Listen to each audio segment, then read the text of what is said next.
OK, je commence. Je m'appelle Pierre Coche. Je suis coporteur de projet avec Mathieu. Le projet s'appelle Collecte et Compost. J'ai 39 ans, je suis ingénieur BTP de formation. Je suis né à Saint-Jean-de-Luz, je vis toujours à Saint-Jean-de-Luz. Et depuis cet été, avec Mathieu, on s'est lancé dans ce projet Collecte et Compost. Alors, pourquoi j'ai fait ça? J'avais besoin d'agir concrètement et localement dans la lutte contre le réchauffement climatique. C'est quelque chose qui me travaille depuis assez longtemps. Je recherchais une activité qui alliait l'économie circulaire, une activité durable, peu carbonée et qui s'inscrivait dans un projet global, avec de multiples vertus et aussi qui répondait à un cadre légal. En fait, cette activité, je vous la décris rapidement. Nous allons proposer, aux restaurateurs, aux cantines, à tous les professionnels de la restauration, un service de collecte de leurs biodéchets, c'est-à-dire les épluchures et cetera. Une collecte qui va se réaliser à vélo électrique plus remorque, pardon, en porte-à-porte. On va leur livrer des bacs, propres, ils vont nous rendre leurs bacs remplis de biodéchets. On va faire des tournées tous les jours auprès de tous les gens qui voudront bien travailler avec nous et nous allons essayer d'amener ça, sur un site dans un rayon de 4-5 km autour de Saint-Jean-de-Luz et Cibourg. Heu, on va réaliser et produire un compost, à partir de ces biodéchets, donc un compost dans les règles de l'art. Heu, métier de composteur, c'est quelque chose d'assez technique. Hem, voilà. La boucle est bouclée, on récupère des épluchures, on fabrique un compost. Le compost, on va essayer de le revendre ou le donner, on verra, avec à des maraîchers, des agriculteurs, pour que à nouveau, heu, les sols soient refertilisés de manière locale, durable et par un amendement, complètement organique. Hem En quoi ça va faire du bien ici, localement, sur Saint-Jean-de-Luz-Cibourg? Il y a une quantité énorme de restaurants, c'est une région très touristique pour ceux qui connaissent, et on a fait des estimations avec Mathieu de la quantité de biodéchets que ça pouvait représenter. On est presque à 790 tonnes de biodéchets par an, et donc les quantités de biodéchets qui circulent et qui s'en vont de ce territoire pour aller sur Bayonne dans un méthaniseur sont énormes. C'est des camions qui tournent, c'est des nuisances pour les gens qui habitent ici. Donc ça va faire du bien au niveau de la réduction des kilomètres parcourus par les biodéchets. Ça va baisser, forcément les coûts de transport, pour la collectivité, heu, dans un avenir proche. Hem, Ça va être aussi pour, tous les maraîchers, les agriculteurs, les particuliers, comme j'en ai parlé, un approvisionnement local en compost, d'excellente qualité et extrêmement riche. Donc ça, c'est tout le volet, c'est toute la vertu, de ce projet. Hem, le site de compostage en lui-même, que l'on doit trouver et finaliser, aujourd'hui on a des bonnes pistes pour ça. Ce site de compostage, ça peut être aussi, une solution pour les communes et les mairies pour utiliser leur broyat de bois qu'elles produisent au travers de leur élagage d'espaces verts et tout ça. Puisque pour fabriquer un compost, on a besoin d'un côté de ces matières organiques qu'on va récupérer, mais on a aussi besoin de matières carbonées pour faire un bon mélange et obtenir un compost, normé de qualité. Donc voilà, c'est tout un écosystème qui peut se mettre en place, hem et on va aussi apporter aux professionnels de la restauration une solution pour qu'ils puissent respecter la loi. À ce sujet, il faut savoir qu'aujourd'hui, tous les professionnels de la restauration qui produisent plus de 10 tonnes par an sont déjà aujourd'hui soumis à une réglementation de trier valorisé. En 2023, ça sera plus 10 tonnes, ça sera 5 tonnes. Et en 2025, c'est plus 5 tonnes, c'est 1 kilo et c'est pour tous les particuliers. Donc il y a toute une mise en place à faire et on va essayer de commencer à travailler déjà avec les professionnels parce qu'ils ont des gisements importants et qu'ils ont des besoins pour respecter la loi. On va déjà, s'orienter vers eux et ensuite on espère pouvoir transposer le modèle pour les particuliers. Voilà, je crois que j'ai à peu près tout dit. Je sais pas trop en timing comment je suis, Mathieu. Tu me dis, hein, tu me fais des grands signes parce que là j'ai perdu le fil du temps. Ok.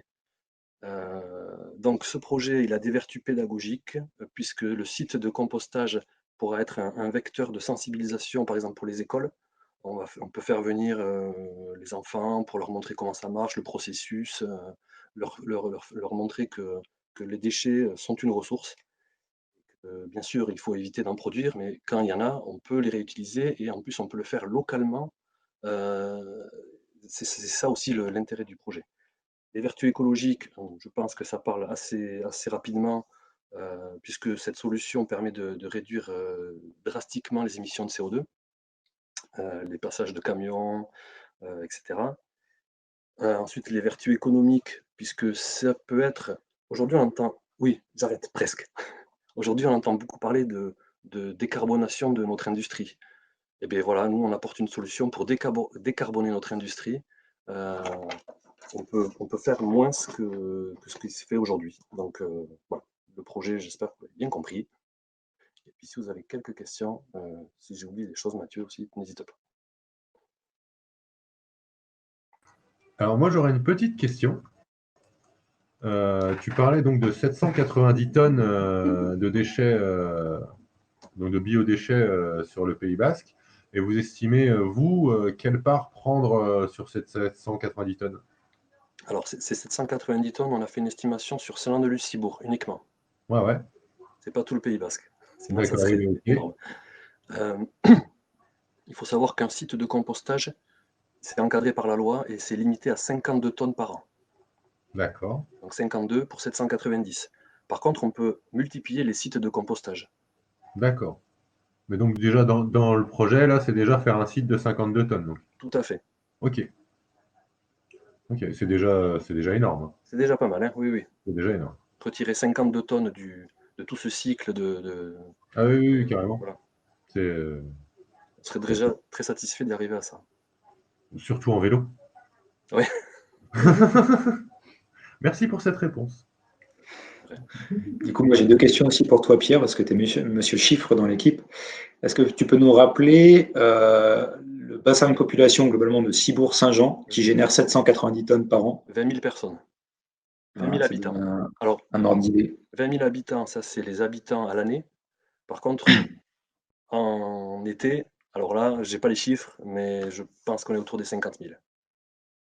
Et un cycliste avec une carriole ramasse combien de biodéchets par jour? On peut faire 200 kilos par jour. Par tournée. On fait 2 tournées, on fait 400 kilos. Mais là, bonjour les mollets. Oui. Donc, la bonne nouvelle, c'est que c'est des emplois aussi à la clé parce que Pierre et moi-même, éventuellement, on aura des mollets pour ramasser 790 tonnes. C'est ça, Voilà, donc c'est de l'emploi en plus d'un bel impact écologique. tout à fait. Est-ce que vous avez d'autres questions pour Pierre? Vous avez déjà identifié ça, le terrain, et vous espérez pouvoir démarrer peut-être au printemps, ou c'est un projet qui est en démarrage? Alors, on a commencé à réfléchir au projet au mois d'août, d'accord? Donc c'est assez récent. Par contre, on a eu une piste avec la mairie de Cibourg qui a changé de bord en plus par rapport au municipal et qui va beaucoup nous aider, je pense, pour trouver un site sur sa commune, des terrains communaux ou quelque chose comme ça. Voilà. On a déjà un petit engagement écrit et ça vaut de l'or. D'autant que eux étaient déjà portés sur la problématique de leurs déchets qu'on appelle carbonés, donc on va dire les branchages entre autres. Ils étaient déjà en questionnement sur comment gérer ça in situ près du centre-ville de Cibourg. Donc nous, on viendrait leur apporter une solution s'ils nous prêtent le terrain. Parce que pour faire un bon compost, en plus des biodéchets collectés chez les restaurateurs, etc., il faut apporter de la matière carbonée qui leur pose problème aujourd'hui. Et après, dans l'idéal, ça serait de trouver un site peut-être au nord de Saint-Jean-de-Luz, là où il y a toute une zone de camping, beaucoup de restaurants qui produisent beaucoup de déchets l'été. Et là, j'ai peut-être aussi une piste. Parce que 52 tonnes aujourd'hui, c'est 100 mètres carrés de terrain, je ne me rends pas compte. 200 mètres carrés à peu près. Alors, Ouais. j'ai oublié un truc. Voilà, je vous montre vite fait. Mince, il va pas être content. Il va pas être content. Bon, sinon, je le fais pas, c'est pas grave. Je le montrerai la prochaine fois. C'était juste une photo pour montrer un site de compostage et le vélo. Bon, c'est pas très T'es intéressant. trop passionné, Pierre. Pardon. T'en parlerais toute la nuit du compostage. C'est un peu ta vie. Allez, j'arrête là. C'est super intéressant le compostage, justement, parce que je suppose que vous avez vu aussi avec les déchetteries au niveau local. Les déchetteries au niveau local ne récupèrent que les déchets verts, pour l'instant. Et parce que moi, dans le cadre de mon projet, j'ai passé un accord avec le Sietom de Chalosse, puisque le traitement des déchets verts, eux, une fois broyés, leur coûte 200 000 euros par an. Et du coup, je suis pour eux un exutoire de matière carbonée inespéré. Et je pense que dans le cadre de votre projet, ça pourrait être sympa aussi, puisque en fait, on reste dans la circularité, justement, et de réutiliser les déchets locaux pour les revaloriser en compost Tout à et fait. réduire la facture au niveau municipal, quoi. Surtout que je ne suis pas un spécialiste, mais a priori, c'est ça, le compost, s'il n'y a que des déchets de restaurant, il faut quand même le mélanger à du déchet vert, sinon c'est compliqué. Donc, il faut avoir un gisement à côté pour pouvoir permettre de. Tout à fait. Tout à fait. D'où une synergie possible avec les communes. Tout à fait. Ouais, voilà. Ouais. Les lagages. On va essayer de jouer là-dessus aussi pour les amener avec nous, quoi. Parce qu'en gros, moi, je fais un peu mon collecté compost au niveau local. Je récupère les biodéchets des restaurants alentours. J'ai mon arrangement avec le Sietom. Et moi, c'est ce qui me permet justement de faire mes amendements pour les cultures, etc. Et là, le partenariat avec le Sietom, c'est juste de l'or en barre, quoi, pour être clair. Parce que eux, ils ont maintenant le glyphosate est interdit par les particuliers et les professionnels, principalement au niveau utilisation, que ce soit sur les haies ou quoi. Donc tout ce qui est taillé, tout ce qui est rapporté est maintenant relativement propre, entre guillemets. Et moi, j'ai eu le certificateur bio qui est passé là récemment. Et mon compost est utilisable en culture bio. Joli. Voilà, donc je pense que du coup, même pour vous, ça peut être un point de mise en avant, quoi. Ok. Bon, super, merci pour ces échanges. Je vais devoir faire Monsieur Timing un petit peu. C'est pas le meilleur des rôles, mais voilà, par respect aussi pour ceux qui nous ont rejoints. Merci Pierre, merci à vous pour vos questions et vos commentaires. Et on va passer à Bernard pour nous présenter l'un des nombreux projets de EIMA. Bernard, si tu es prêt.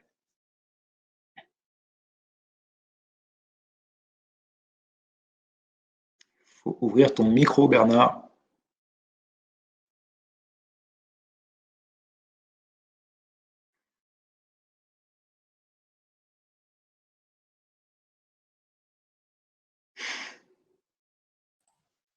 Et là, Parfait. là c'est bon? Ouais. Bon. Donc AIMA existe depuis 18 ans et a installé petit à petit quelques recycleries. Donc une de nos activités aussi, à côté des recycleries, donc de proposer du matériel de particuliers, un peu sur le modèle d'Emmaüs et du modèle des mobiliers professionnels, ce qui est un peu original. On envoie une vingtaine ou 25 camions humanitaires chargés essentiellement de matériel médical dans les pays de l'Europe de l'Est. Mais l'option d'AIMA depuis quelque temps, ça a été toujours de privilégier des besoins locaux par rapport à l'aide humanitaire internationale, aussi noble soit-elle. Donc là, à la fois pour un projet qui intéresse le conseil départemental et l'Aglo Pays Basque, on est sur le projet avec un partenaire qui a expérimenté ça dans plusieurs départements, de réemployer le matériel médical pour des personnes âgées ou handicapées qui sont à domicile. Avec une approche prioritaire, la place en premier est donnée à une ergothérapeute qui fait une évaluation des besoins et qu'ensuite choisit le matériel adapté, puisqu'on part du constat que, je sais pas, 30 ou 40% des aides techniques médicales qui sont à domicile sont inadaptées, soit à la personne, soit à l'évolution de sa pathologie, soit au cadre dans lequel elle vit. Donc voilà, donc l'idée, c'est de détourner, entre guillemets, mais on ne détournera pas trop parce que il y a énormément de propositions, des aides médicales qui sont déclassées par des détenteurs privés ou publics en France, maisons de retraite, hôpitaux, centres de vie pour handicapés, etc. Et d'utiliser donc des choses qui nous sont données pour qu'elles soient employées localement avec prescription prioritaire des ergots qui ont fait une évaluation au domicile de la personne concernée et pour choisir la meilleure aide technique adaptée. J'étais rapide, j'ai moins pris de temps que ce qui m'était imparti, mais est-ce que j'étais clair? Oui, tout à fait. L'absence de réponse m'inquiète. Pour ma part, je pense que j'ai relativement bien compris. C'est un projet très intéressant. Mathieu nous a quittés. Alors, donc, pour finir, pour reprendre quelques questions posées, donc ce projet concernerait l'ensemble du département, puisqu'il serait en tout cas porté, voire en tout cas il intéresserait beaucoup le conseil départemental. Et la plateforme de stockage et de conditionnement des aides et d'hygiénisation, avant conditionnement bien sûr, serait basée au Serein, près de Saint-Palais, dans notre cyclerie professionnelle.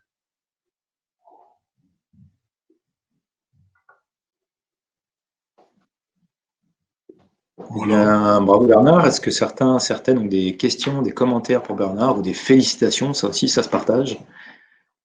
N'hésitez pas. Bah non, pas encore, hein, le projet n'est pas monté, donc on ne félicite pas encore. Ah mais si, déjà avoir de telles idées, c'est déjà, ça mérite déjà des félicitations.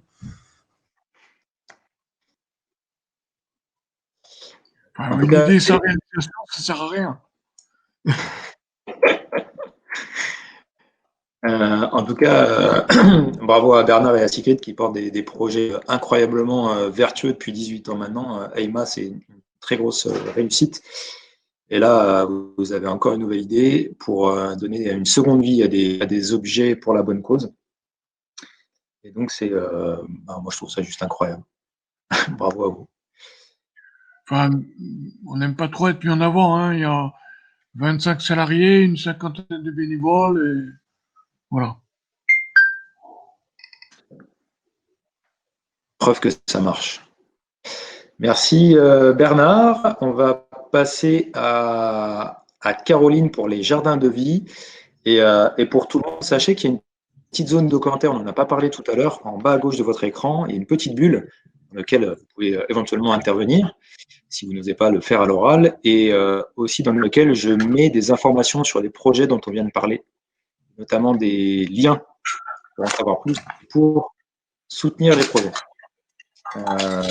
Caroline, c'est à toi.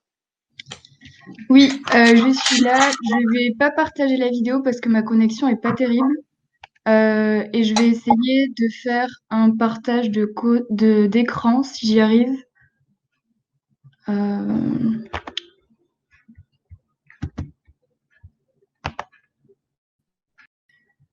Est-ce que vous voyez? Oui. Oui, c'est nickel, on voit très bien. Ok, super. Du coup, je vais me présenter rapidement. Donc, je m'appelle Caroline Petit. J'ai été diplômée récemment de Sciences Po Bordeaux en gestion de projet de développement et plutôt sur des projets de développement tournés vers l'éducation, vers les enfants. Et je suis rentrée au Pays Basque où j'ai grandi dernièrement. J'ai rencontré Mathieu et j'ai décidé de m'engager auprès de Humans by Nature en tant que porteuse de compétences et aussi sur ce projet de jardin de vie. Donc, on a appelé Bici Baratsea, qui veut dire jardin de vie en basque. Et donc, l'idée, c'est un projet de jardin maraîcher pédagogique et transgénérationnel. Donc, pour présenter rapidement le projet, l'idée, c'est de faire des ateliers pédagogiques sur des temps scolaires ou périscolaires, c'est-à-dire qu'il y ait 1 ou 2 heures par semaine qui soient dédiées sur des temps scolaires, qui soient dédiées pour les enfants, pour apprendre à semer, à récolter, à reconnaître les plantes, les fruits, les légumes, mais aussi apprendre à apprécier les vertus de produits sains, de produits nutritifs, de produits locaux. Et donc l'idée, c'est que apprendre à cultiver ces plantes, ces fruits, ces légumes, ça devienne un apprentissage fondamental au même titre que apprendre les mathématiques ou apprendre l'histoire, par exemple. Et au-delà de ces connaissances, de ces compétences sur les cultures, l'idée, c'est aussi de transmettre certaines valeurs, donc de respect de ce qui nous entoure, de respect des autres, de respect de soi, de respect de la nature, et aussi que les enfants puissent être sensibilisés à la préservation de la biodiversité, à comment respecter son environnement et pourquoi. Et la troisième idée importante de ce projet, c'est de favoriser les échanges entre générations. Et donc, c'est de dire, on va inviter les personnes du troisième âge aussi à venir participer à ces ateliers. Et d'un côté, parce que les enfants, ils aiment bien montrer ce qu'ils ont appris, ils sont fiers de ce qu'ils savent faire. Et les personnes âgées, elles aiment aussi transmettre les connaissances qu'elles ont déjà. Et aussi, tout simplement, passer de bons moments et partager du temps ensemble. Du coup, concrètement, le projet, il est porté par Mathieu et moi. Mais l'idée, c'est aussi qu'il soit porté par tous les bénévoles de Humans by Nature. Parce que bien sûr, il y a des ateliers thématiques qui seront menés auprès des enfants. Et donc, on compte sur les compétences de chacun pour partager ce qu'il sait, en fait. Donc, que ce soit des producteurs, des agriculteurs locaux, mais aussi d'autres personnes qui sont liées à cette thématique. Où ça, du coup, à Urugne, plutôt dans le centre-ville, pour que ce soit à proximité des écoles et que les déplacements soient facilités pour les enfants. On a pour l'instant un accord écrit avec la mairie d'Urugne qui s'engage qui est favorable au projet en fait et qui s'engage le jour où le projet verra le jour à nous fournir un terrain. Donc c'est encore en cours de discussion, mais la mairie est plutôt favorable à tout ça. Pour qui le projet il est destiné, comme je l'ai dit, aux enfants, mais aussi aux professeurs pour que le travail soit fait en concertation aussi avec les professeurs. Et il est aussi destiné à toutes les personnes qui seraient curieuses et motivées par le projet et intéressées pour venir aider et participer à tout ça. Et au niveau du lieu, il faut que ce soit un lieu qui soit modulable, qui s'adapte aux activités qu'on veut mener avec les enfants. Donc, un espace assez ouvert pour que les enfants puissent participer.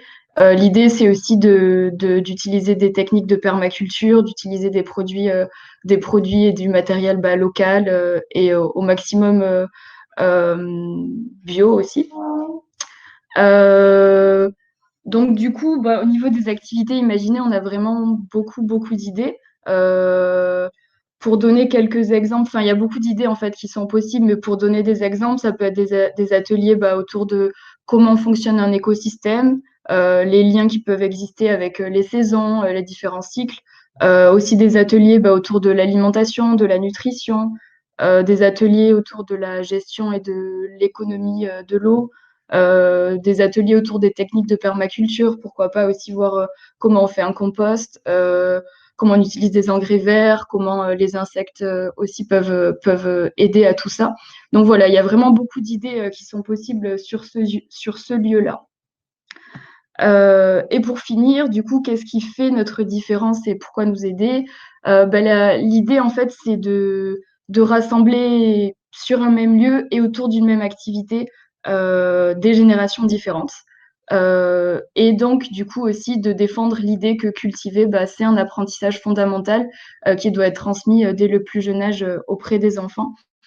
Et donc, de ce budget et cet argent, ça permettrait de commencer à préparer le terrain, les infrastructures, acheter du matériel, etc. Même si on souhaite vraiment utiliser aussi la récupération, la circularité des compétences et du matériel au sein d'Humans by Nature. Je pense que Mathieu en parlera un peu plus tard aussi.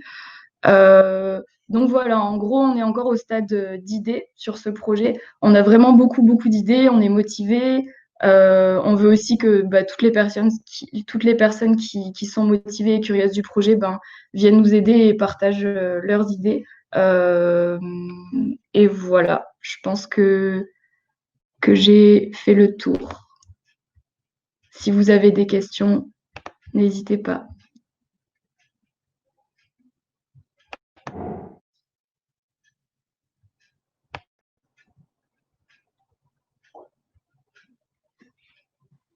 Bravo, c'est une très bonne idée. Moi, j'aime beaucoup. J'ai une petite question.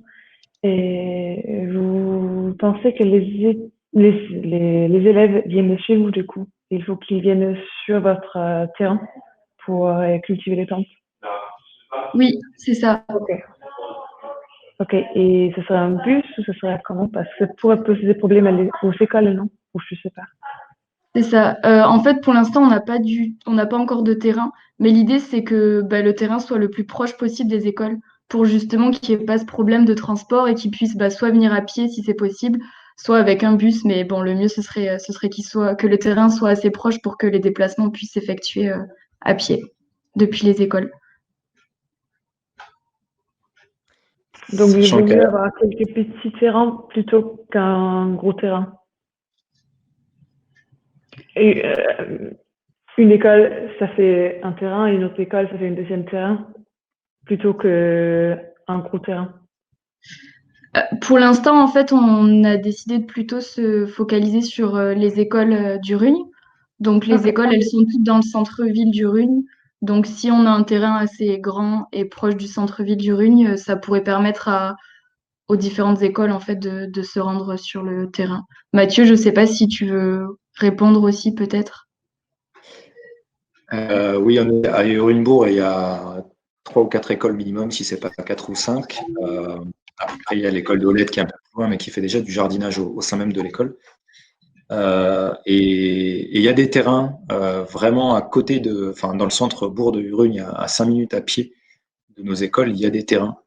La municipalité est au courant et donc on devrait pouvoir en obtenir. En tout cas, il y a de quoi faire. Après, il faut que les propriétaires de ces terrains-là jouent le jeu aussi. Et ça, on compte sur l'effort citoyen, on va dire. C'est trop chouette, c'est une très bonne idée. Je suis fan. Idéalement, à titre personnel, je préférais que ça soit un terrain pour plusieurs écoles qu'un terrain par école, parce que j'aime aussi l'idée que ça soit un lieu de vie où les écoles se croisent, qui n'est pas l'école privée d'un côté, l'ICASTOLA de l'autre, l'école publique encore ailleurs, et que ça soit un lieu où les classes puissent se croiser au même titre que les personnes du troisième âge, comme on le disait très bien Caroline. Merci. D'autres questions, commentaires? Oui, j'ai une question. C'est pas Clara qui parle, c'est le compagnon de Clara. En fait, je voulais d'abord bravo à tous, hein, mais je vais poser ma question rapidement. En fait, je voulais savoir si on va dire le jardinage était au programme justement dans l'éducation nationale. Parce que effectivement, moi, je trouve ça primordial, mais en fait, dans les faits, je ne sais pas si c'est le cas. Alors moi, je vais me permettre de répondre à moins que quelqu'un ait une meilleure réponse. Ma compagne étant de la partie, je pense avoir la bonne réponse.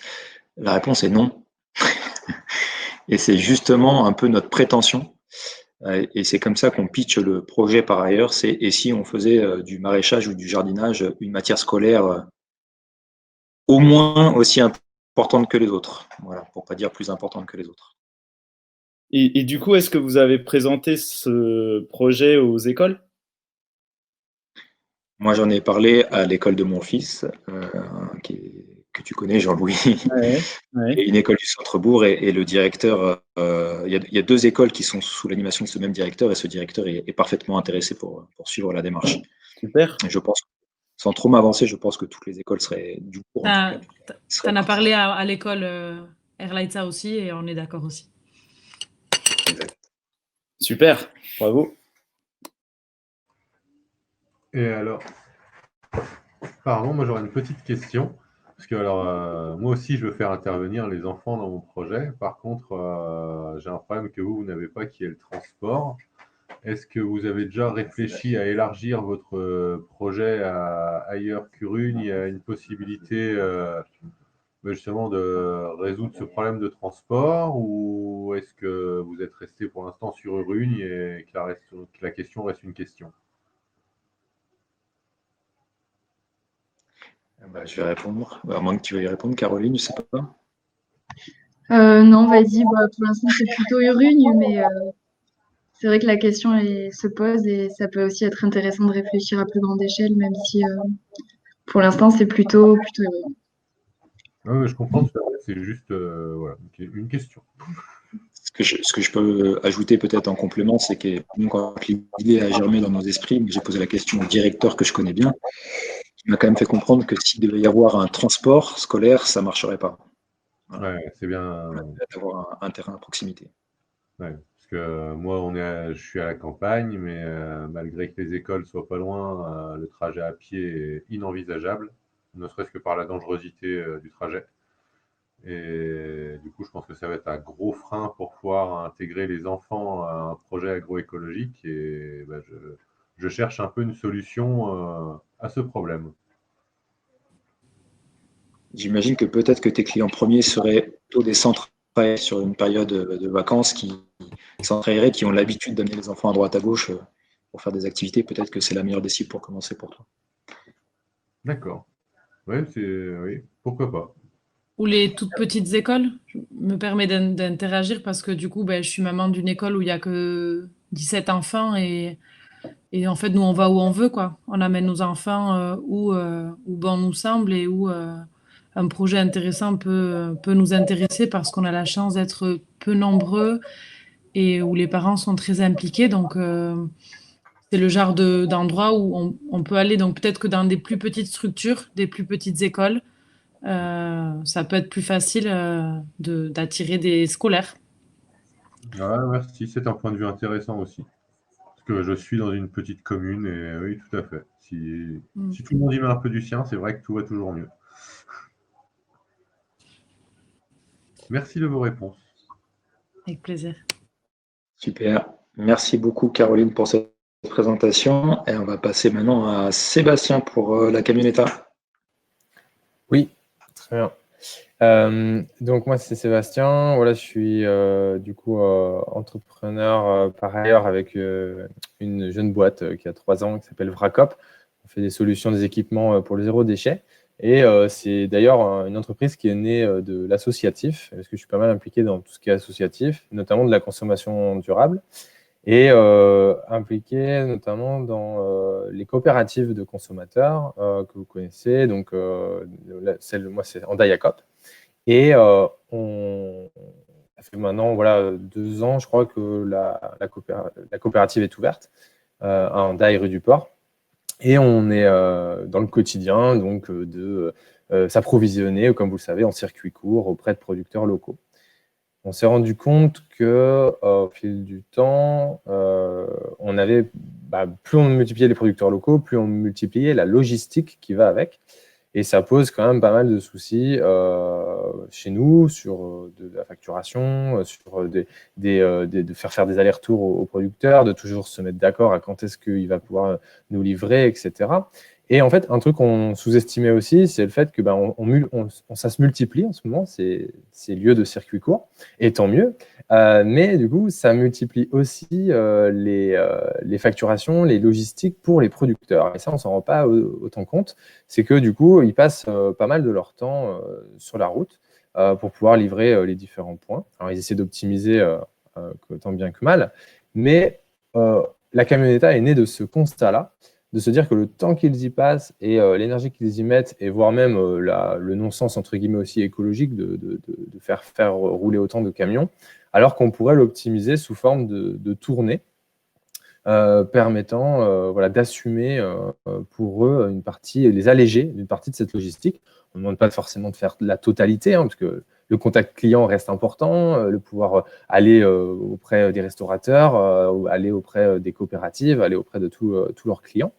Mais du coup, de pouvoir de temps en temps leur permettre de rejoindre une tournée un peu mutualisée. Ce mot mutualisé, il il a l'air d'être un petit peu compliqué forcément à mettre en place pour eux parce que du coup, ils n'ont pas, au niveau de débouchés, toujours les mêmes clients. Donc, du coup, c'est pour ça qu'une tiers entité, donc comme la Camioneta, permettrait en fait de résoudre ce problème. Du coup, l'idée, elle a émergé depuis même 1 an à peu près. Et en fait, suite au confinement, au premier confinement et maintenant aussi au deuxième, voilà, on a souhaité le mettre lui donner plus de corps et de concret.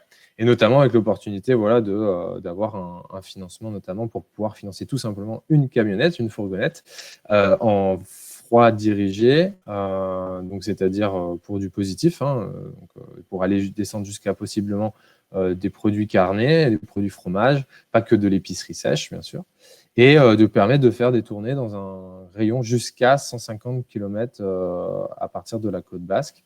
En ayant donc l'objectif étant de livrer de Bayonne jusqu'à Hendaye et de permettre en fait l'essor des circuits courts, c'est-à-dire de leur permettre d'être un outil qui continue à faire que des lieux de consommation d'alimentation de proximité se mettent en place et en facilitant la logistique côté producteur et donc aussi en côté du coup redistributeur, c'est de permettre voilà, d'être un outil qui facilite le développement de cette économie.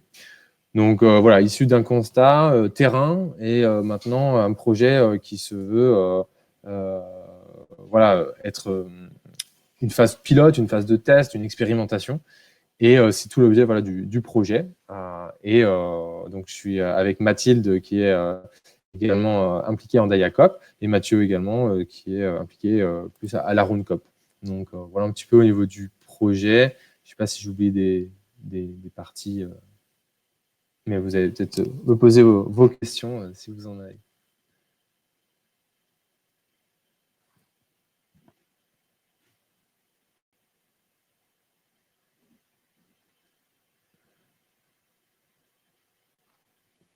Sébastien, est-ce que tu as parlé du fait que grâce à la Camionneta aussi, les épiceries, les magasins pourraient accéder à une offre plus lointaine que d'habitude? Oui, d'accord. Ouais. C'est vrai qu'aujourd'hui, c'est soit on se fait livrer de plus très loin, parce que du coup, pour atteindre certains francos de port, etc., soit c'est de la proximité vraiment de façon très proche.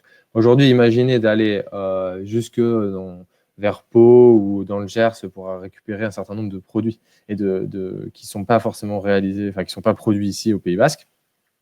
Ça reste difficile. Aujourd'hui, nous, par exemple, en Hendaye, on est un peu plus dépendant, entre guillemets, de grossistes qui viennent du côté de la Navarre et qui, du coup, viennent même chercher des produits un peu plus bas en Espagne.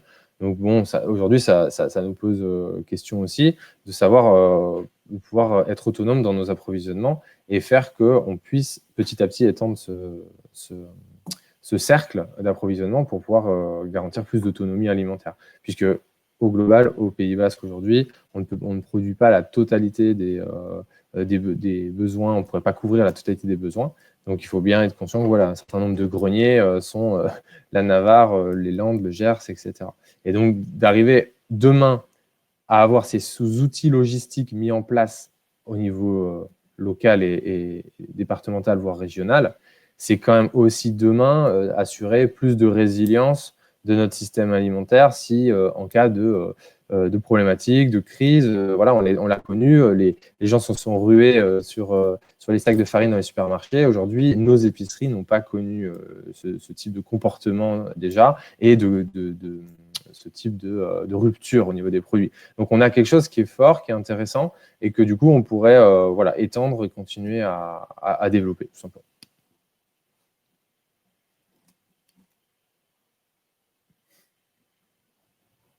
Est-ce que vous avez des questions, des commentaires, des applaudissements pour Sébastien? Bravo, bravo. Bah, des applaudissements toujours, comme pour tous les porteurs de projets ici. Je trouve vraiment tous les projets, c'est aussi pour ça que je suis porteur de projet parmi vous. Je trouve vraiment tous les projets passionnants et captivants. C'est vraiment génial. C'est une fierté de faire partie de votre équipe. Merci beaucoup pour tous ces beaux projets. Merci. Bon, écoutez, je vais donc prendre la main pour le dernier projet de la soirée, le projet Humans by Nature, qui nous regroupe un peu tous ce soir. Je vais partager mon écran. Hop.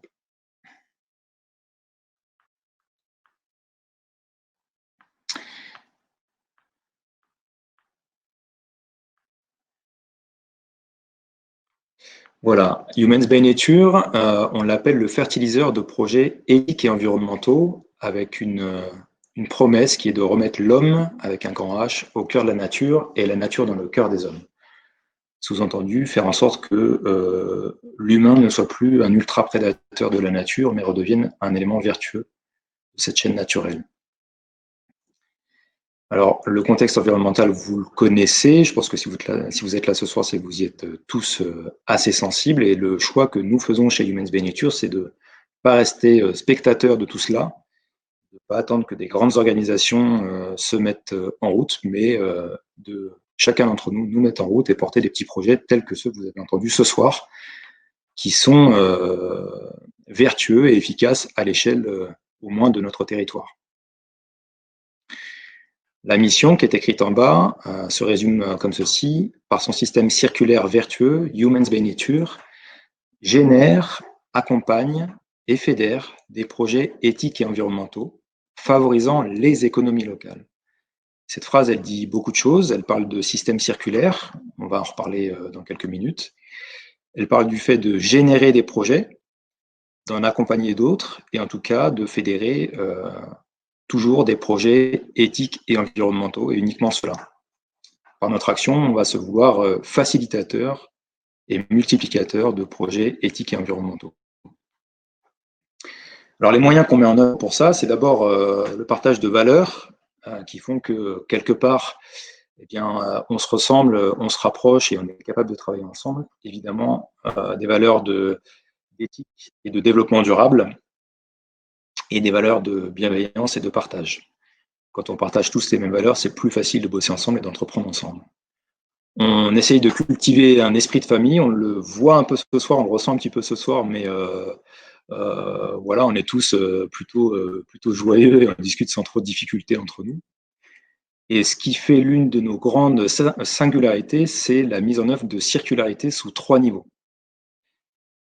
Je vais vous l'expliquer là en théorie et puis je vais vous montrer en pratique juste après.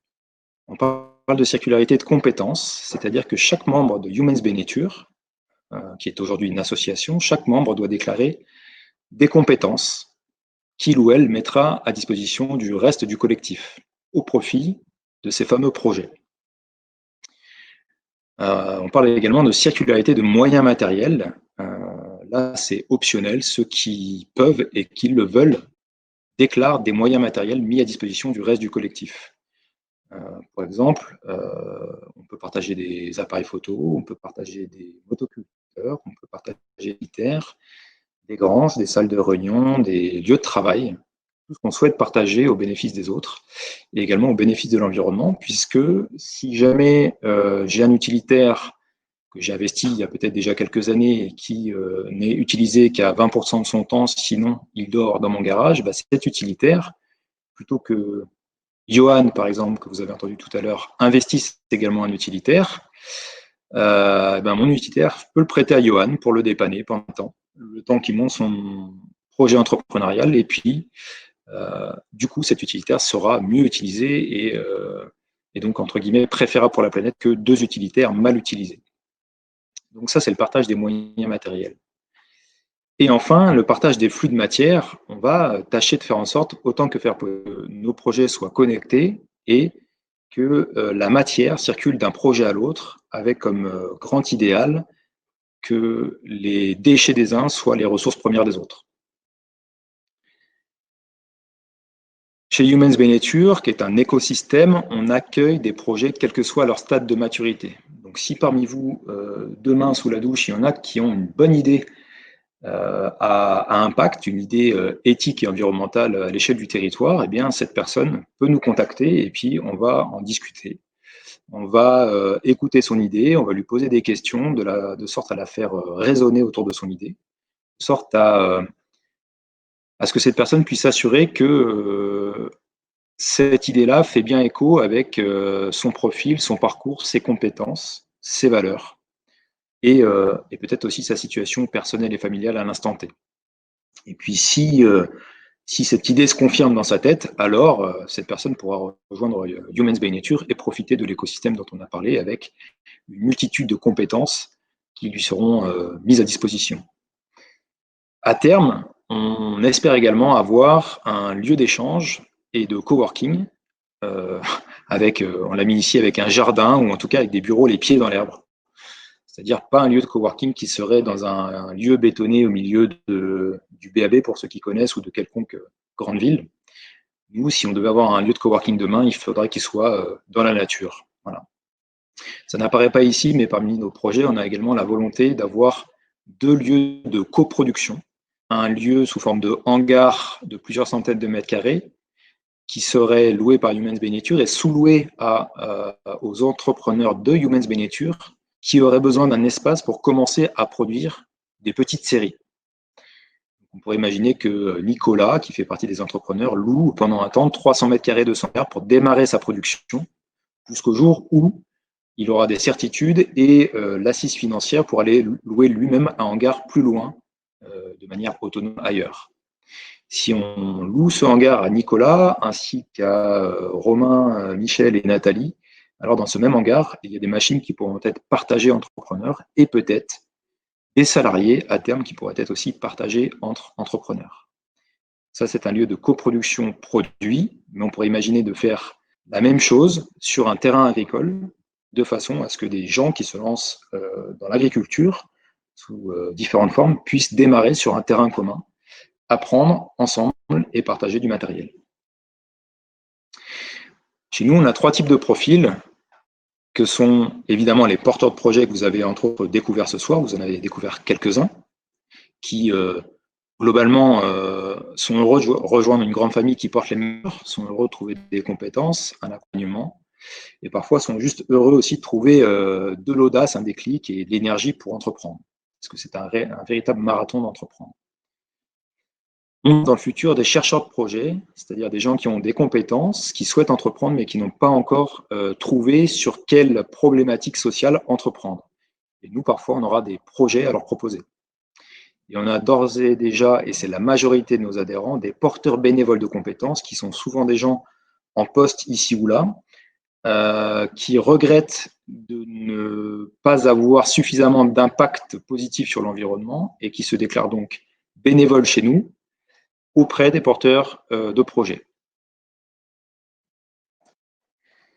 Ainsi, on forme une équipe de maintenant une trentaine de personnes, une association qui a été créée officiellement en septembre, on est maintenant en décembre, on a une trentaine de personnes, avec 17 femmes et 15 hommes, on est presque à 50-50, et sur cette trentaine de personnes, on a 10 porteurs de projets et une vingtaine de bénévoles de compétences qui partagent à nouveau les valeurs qui sont écrites en bas. Bon, on n'aura pas le temps de parcourir ces 3 fiches dans le détail, mais habituellement, je présente 3 exemples de bénévoles de compétences pour montrer l'éventail de compétences que l'on peut avoir déjà chez Humans by Nature. Rapidement, Patrick Ferret, c'est quelqu'un qui est modeleur 3D, concepteur 3D, quelqu'un qui est capable de concevoir sur ordinateur un produit et de le mettre en plan et de coder ce plan, ce qui est une compétence très importante pour quelqu'un qui porte un projet produit et qui a besoin un jour de créer des plans 2D pour industrialiser son produit derrière. Boris, qui est au milieu, il est mentor d'une pépinière d'entreprise et il est féru de développement durable. Il a l'habitude d'accompagner, c'est son métier, d'accompagner des entrepreneurs sur toutes les dimensions de l'entrepreneuriat. Et Boris nous offre un petit peu de son temps pour accompagner également nos entrepreneurs à titre bénévole. Et Emeline, elle est maraîchère et dans une autre vie, elle a été aussi membre d'un réseau qui s'appelle Recita, qui est le réseau de la circularité en Nouvelle-Aquitaine. Donc, elle a une double casquette, Emeline, au sein de Humans by Nature. Sa casquette de maraîchère, et donc elle peut accompagner des maraîchers en devenir, mais également sa casquette de grande réseauteuse de la circularité. Et donc, elle est tout à fait au fait des entreprises circulaires et des appels à projets sur la circularité. Donc, voilà 3 exemples de porteurs bénévoles de compétences parmi la vingtaine qui sont chez Humans by Nature. Ici, on a un mapping qui est important pour nous. Ça nous a valu d'ailleurs notre logo qui est en hexagone. Et ce mapping représente un certain nombre de nos projets et surtout la circularité d'un projet à l'autre. Puisque partout où vous avez un petit trait jaune, c'est qu'il y a un échange entre un projet et un autre. L'exemple qu'on prend classiquement, on a du maraîchage bio et local chez Humans by Nature qui va faire des produits qui pourraient être vendus à un restaurant bio et local. Ça, c'est un projet qu'on a dans un tiroir en attente de chercheurs de projets à qui confier ce projet-là. Et ce restaurant va générer du déchet. Et là, Pierre, que vous avez entendu tout à l'heure, pourrait très bien passer récupérer les déchets, les transformer en compost pour en revendre une partie, entre autres, aux maraîchers. Donc là, on voit bien une circularité de flux de matière. Partout où vous avez un trait jaune, c'est qu'on a déjà imaginé des circularités. Chaque nouveau projet qui arrive chez Humans by Nature doit s'animer à se connecter avec un ou d'autres projets de Humans by Nature pour mettre en œuvre cette circularité qui est profitable au projet d'une part et à l'environnement d'autre part. Et un autre intérêt de ce mapping-là, c'est que partout où il y aura un trou dans le mapping, on pourra s'amuser en équipe à se demander quel serait le projet qui pourrait voir le jour dans ce trou-là, pour combler ce trou-là. Quel serait le projet qui pourrait relier une école alternative avec une forêt comestible? Eh bien, ça répond un petit peu à la question que nous a posée tout à l'heure Johan. On pourrait peut-être imaginer un nouveau moyen de transport éco-responsable et qui permettrait à des écoliers d'aller, entre autres, à la forêt comestible de Johan. Donc voilà pour la présentation de Humans by Nature. Il y a un site qui s'appelle humansbynature.fr, très simplement, que je vous invite à visiter, sur lequel vous découvrirez plus de projets que ce soir encore. Voilà pour moi. J'espère que c'était clair. Merci. Est-ce que vous avez des questions? Parfait pour le timing, Mathieu. Super, merci Pierre.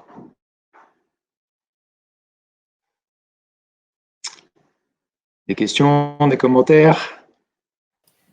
Peut-être, Mathieu, peut-être rappeler comment, financièrement, comment ça marche l'association HBN, pour savoir comment ça marche pas. Comment ça marche pas. Non, blague à part, c'est surtout comment on accède à Humans by Nature, c'est ça, j'imagine, ta question, l'adhésion. Donc, Humans by Nature est pour l'instant une association loi 1901. Et pour la rejoindre, pour les porteurs de projets, il y a une adhésion qui est obligatoire, qui est pour l'instant de 120 € annuels. Qui dit adhésion dit voix. Et donc, nous, on a une animation démocratique. Et donc, quand vous adhérez, vous obtenez une voix et vous participez à la prise de décision dans les assemblées générales. Cette adhésion est obligatoire pour les porteurs de projets et elle est facultative pour les deux autres profils dont on a parlé tout à l'heure. En pratique, sur les 32 personnes, et donc les 22 porteurs bénévoles de compétences, 80-90% des personnes ont adhéré. Voilà, pour être partie prenante de l'association.